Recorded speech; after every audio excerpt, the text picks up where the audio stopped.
Welcome, welcome, welcome. Today we are going to be looking at the new unit in Mechabellum. It's called the Sandworm. Oof.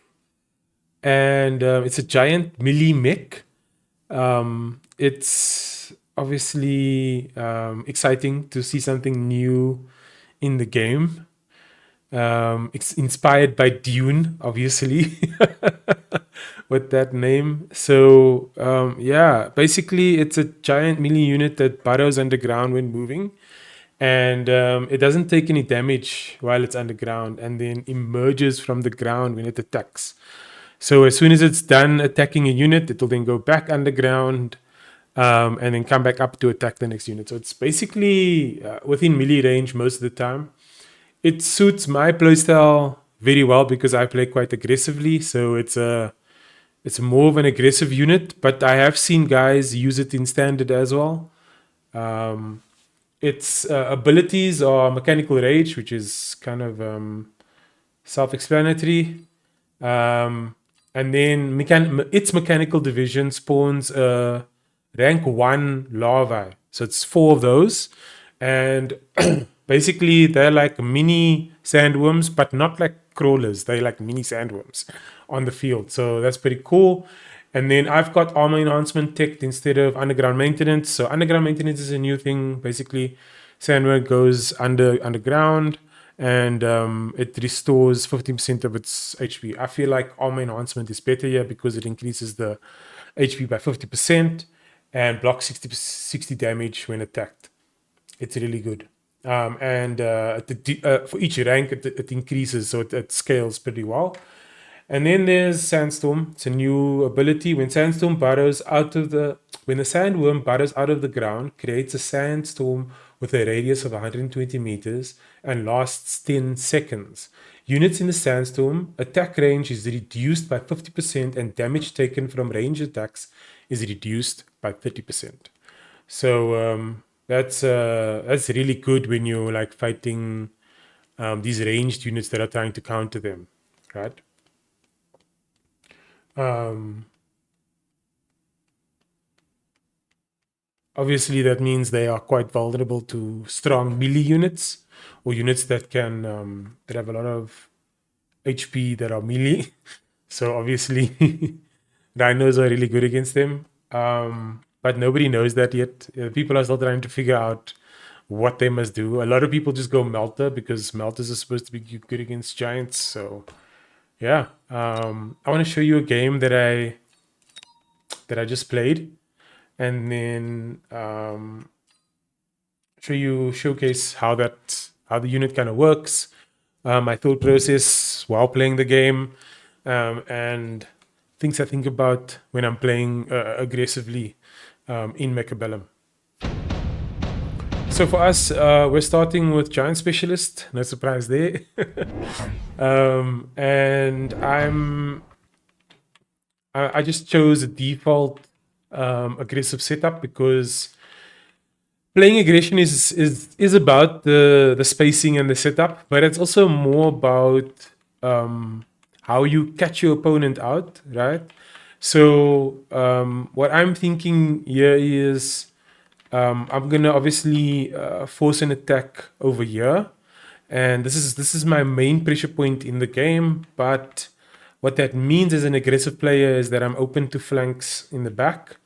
However, when you're the aggressor, it's unlikely that you're going to get aggressed, even though there are going to be guys who are obviously going to try and cheese you. So you have to be aware of that because it's part of the game. So there are things that you can do to prevent flanks. You'll see me use those nice little missiles in the corners later in the game.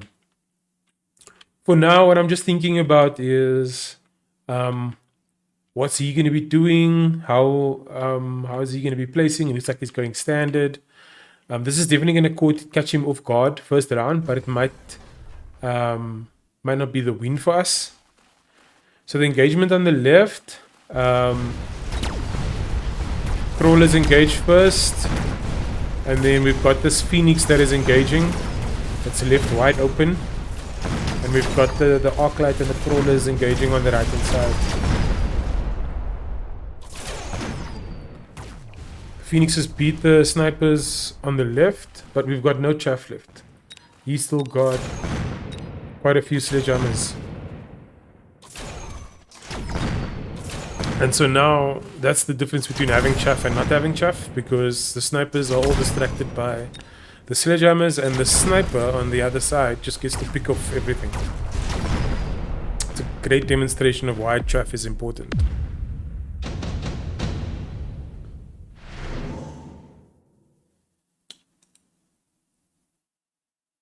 Looking at this, in the game, I didn't realize that he had picked Wasp Swarm. I was actually just focusing on my own game a bit too much, to be honest.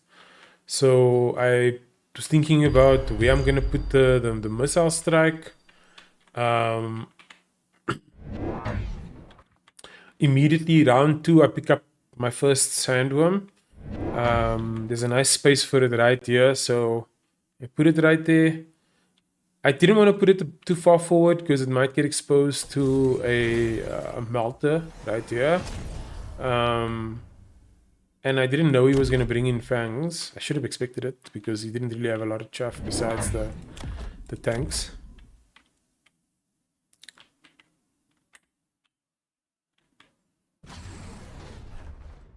So yeah, for the first time I see that he's actually gone wasps. Great choice for him because we were quite vulnerable to it.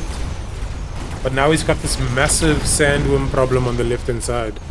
So let's see how he responds to that. We get debuffed by the wasps.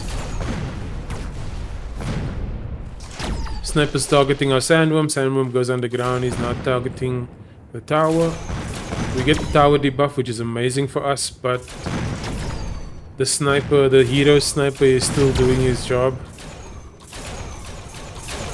Sandworm is incoming. And we get a tower debuff.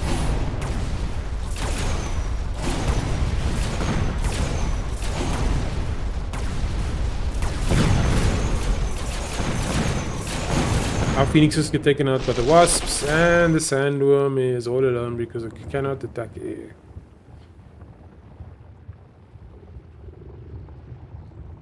It's a beautiful animation.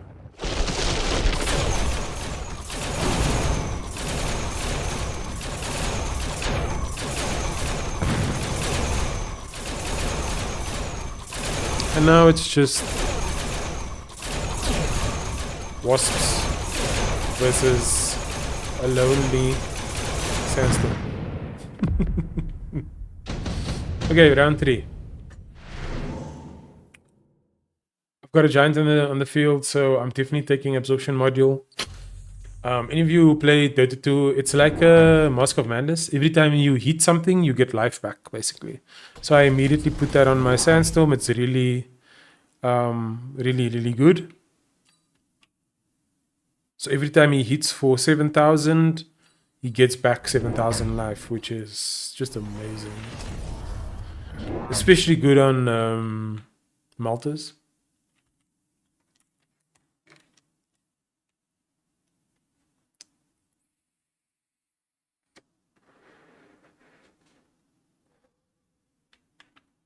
What do we have here? Okay, so now we know what we're up against, and he knows what he is up against. He decides to go scorpions. I've played Sandworm a few times, and this is the first time I'm facing scorpions with it. So it's going to be interesting to see how it deals with it. So far, it's looking really promising.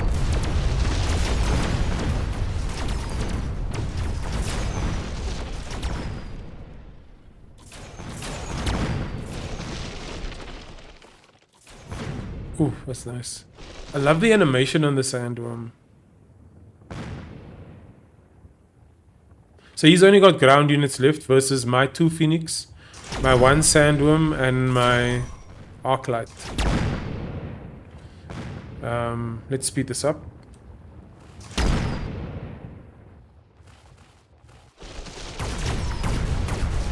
We get tower debuff.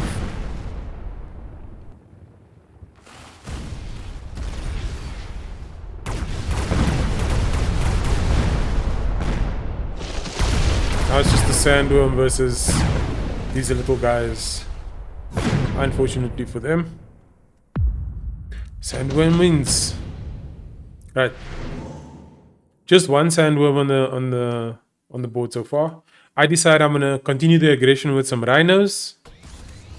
He takes the Mustangs. So now I'm looking where on the map is the best place to put this. Where am I gonna catch him off guard with these rhinos? I think I decided to put them in this corner. Yep. But I didn't have enough money for a mobile beacon, which wasn't great. So it was literally just getting a Sandworm and 2 rhinos.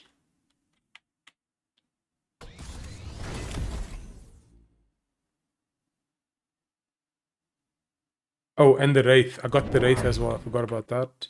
The previous round.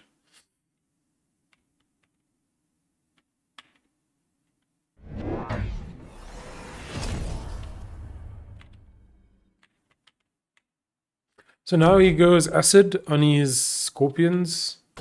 Yeah, let's see how this fares. He chose the Mustangs just to help with his chaff clear, I guess.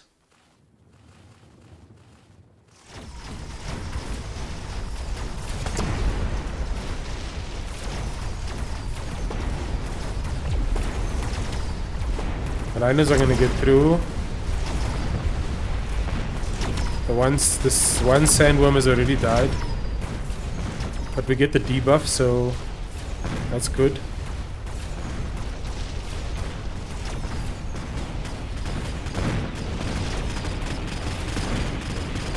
Sandworm still doing work. Arclight and the 2 rhinos still doing work. So now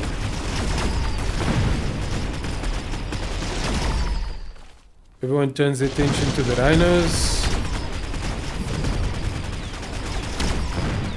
And looks like we're definitely gonna win that round.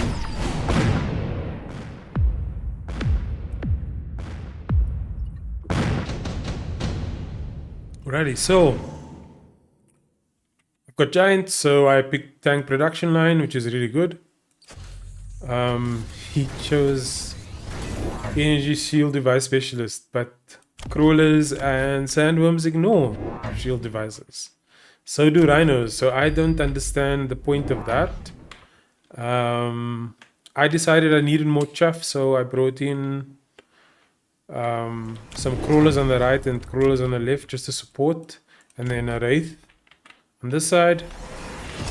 He decides to go range on his snipers, and I think he brought in potentially some more units. What else did he bring in? He brought in another scorpion, I think. Yeah, he brought in another scorpion. I've got my missile strike. I have to decide where I'm going to put that. I think that's what I'm deciding about now.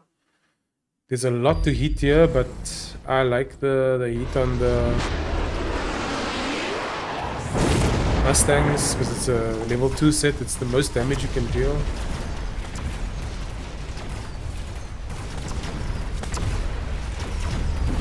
The rhinos get taken out. Not great. But now we've got the wraith coming in. We've got our level 2 sandworm doing work on the left. He's quite tanky. Especially with the generation of the tanks. We got another one here with the absorption module, which is also quite good.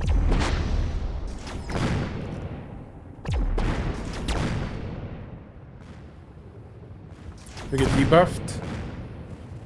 Asset's good, but we've got armor enhancement now.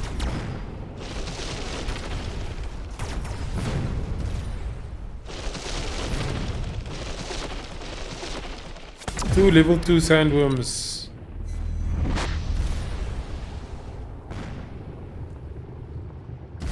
Double debuff.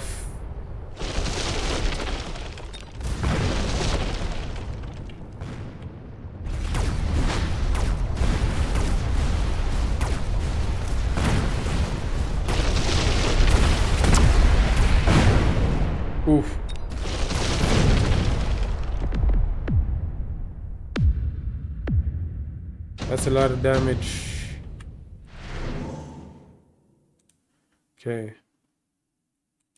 2 melting points is definitely the way here. That's what I should have gone. But I went the overload route. He also took the overload. Good choice. I forgot that he has the wasps again. Again, I forgot. So anyway, yeah, I'm just trying to improve my position. I've been getting high mobility for a while. Hoping this will do well because I immediately got photon emission for both my boats that I bought. I also got the mobile beacon to go straight in. Next, I'm thinking of getting power armor. Not sure if that's the right choice, actually.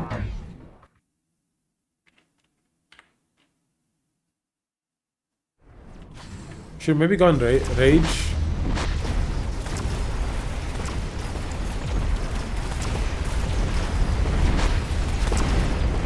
Yeah, I completely forgot about this. But I'm still fighting him on the left. It's quite a good fight. My sandworms are doing work. But okay. He wins the round because I forgot about the wasps again. This time around though, I thought, okay, he's gonna get inspiration from those wasps. So I put down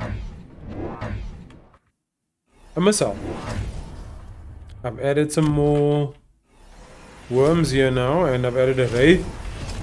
And I know he's focusing a lot on this side now, but he also needs to remember my main arm is actually on this side. So then I just switch back to focusing over here, making sure that I can overwhelm him over here with an extra sandworm.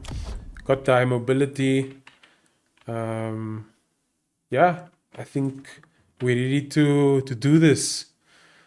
Sandworms, 2 level 2s, doing really well.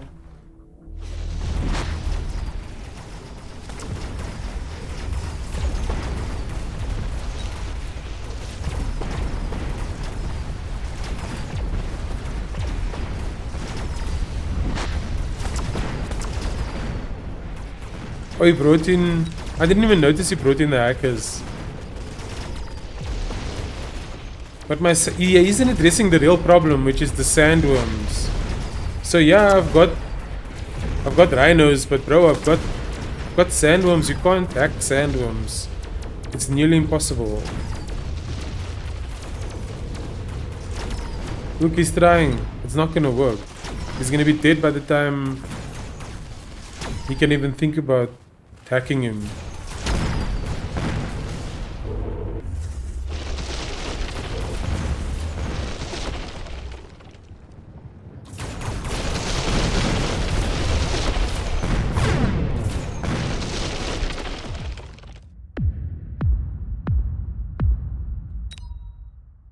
Yeah, he didn't address the giants, bro. That was the problem. The giants were the problem and he never addressed them. He thought that the acid would be enough, but just was it. Also, why are you getting range on your scorpions? Like, what is that? What is that going to help against a melee unit? This unit's going to come up into your face. He's going to be right there the whole time. That range is not going to do anything. So why? Anyway, yeah, so that's a sandworm showcase. I hope you enjoyed it. I'm gonna be streaming a bit probably today and later tonight. But yeah, I hope you enjoyed the video. I will check you for the next one. Peace.